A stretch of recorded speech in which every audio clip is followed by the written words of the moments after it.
पांडवों को जानते हो? 5 पांडव, युधिष्ठिर, भीम, अर्जुन, नकुल और सहदेव। इन 5 पांडवों में एक थे भीम।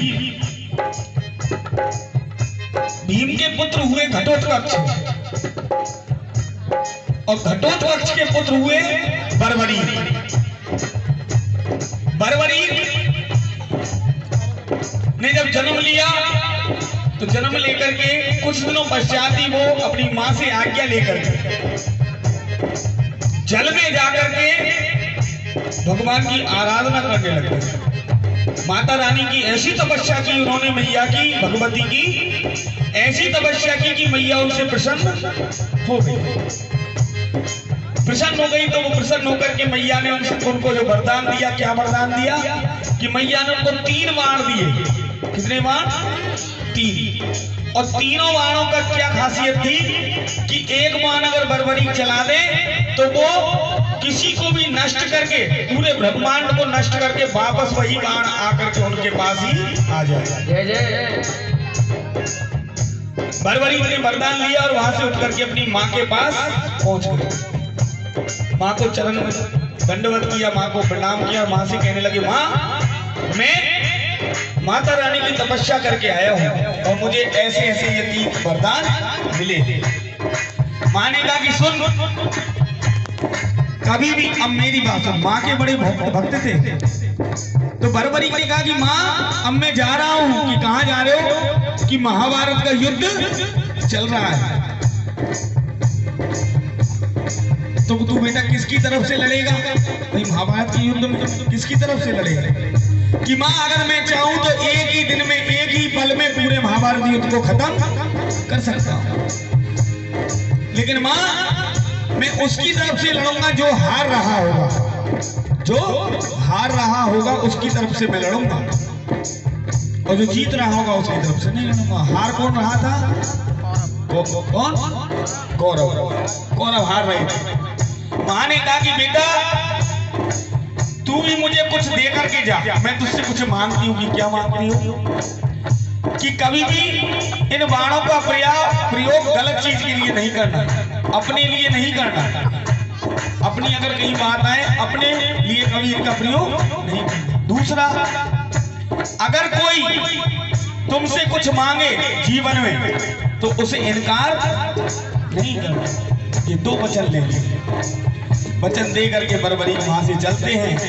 उधर भगवान श्री कृष्ण को पता लगता है कि बर्बरी आ रहा है, क्योंकि भगवान तो अंतर्यामी थे। भगवान ने मन में विचार किया, अगर बर्बरी आ गया और उसने कौरवों का साथ दे दिया तो ये सारे पांडवों को नष्ट कर दे। आधे रास्ते में भगवान मिल गए, ब्राह्मण का रूप धारण करके भगवान मिल गए।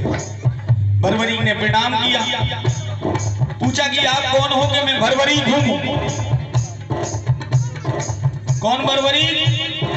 कि भीम का घटोत्कच का पुत्र। बहुत सुंदर बात। कहां जा रहे हो? कि मैं महाभारत के युद्ध में जा रहा हूं। कि किसके साथ लड़ोगे? कि जो हार रहा होगा उसके साथ में लड़ूंगा। भगवान ने कहा कि एक बात बताओ कि तुम्हें अपने आप पर इतना विश्वास है? कि बिल्कुल। कि तुम क्या कर सकते हो? कि मैं ये जो बरगद का पेड़ है दिख रहा है, एक ही बाण से इसके सारे पत्तों को छेद कर सकता हूं। ऐसी बात है।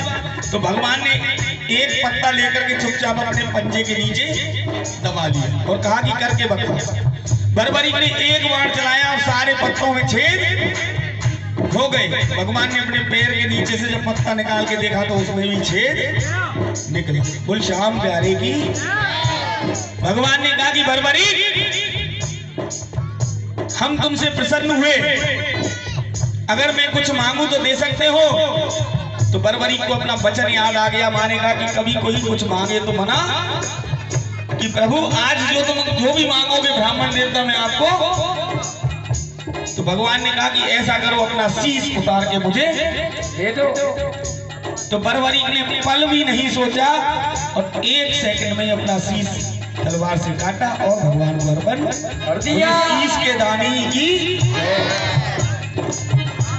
तब भगवान अपने असली रूप में आए और बर्बरी से कहा कि धन्य हो बर्बरी, आज मैं तुम्हें एक वरदान देता हूं कि तुम मेरे नाम से जाने। तो उसी दिन भगवान ने अपना नाम क्या दिया? श्याम। क्या दिया? बोली श्याम प्यारे की। और हारे का सहारा इसलिए कहते हैं कि बर्बरीक ने कहा कि जो हार रहा होगा उसकी तरफ से मैं युद्ध। अगर कहते जीवन में कहीं किसी की हार हो और जिसके चरणों में जाकर के बैठ जाओ तो कहीं नहीं हार सकते हो। ये विश्वास है, ये विश्वास है। कहते कलयुग का राजा है। कलयुग में दो ही देव पूजे जाएंगे, एक तो बाबा श्याम और दूसरे हनुमान। ये बर्बरीक वही है बाबा श्याम। तो बर्बरीक ने कहा कि प्रभु एक वरदान मैं मांगना चाहता हूँ कि क्या? कि मैं इस महाभारत के युद्ध को देखना चाहता हूँ आंखों से। तो शीश उठा करके भगवान ने एक ऐसी जगह रख दिया जहां से पूरी महाभारत के युद्ध को देख सकते हैं। तो बर्बरीक ने पूरी महाभारत का युद्ध को प्रत्यक्ष। अंत में बाद में पूछा भी गया कि बर्बरीक ये जो युद्ध है जो पांडवों ने जीता है वो सच्चाई से जीता है या झूठ से जीता है? तो इसका निर्णय किसने किया? बर्बरीक ने। तो ये वही बर्बरीक है जो बाबा श्याम के नाम से जाने। बोलिए श्याम प्यारे की। समझ में आ गया बाबा सबके? यही है बाबा श्याम। तो मिलकर के कहेंगे ओ बस इतनी तमन्ना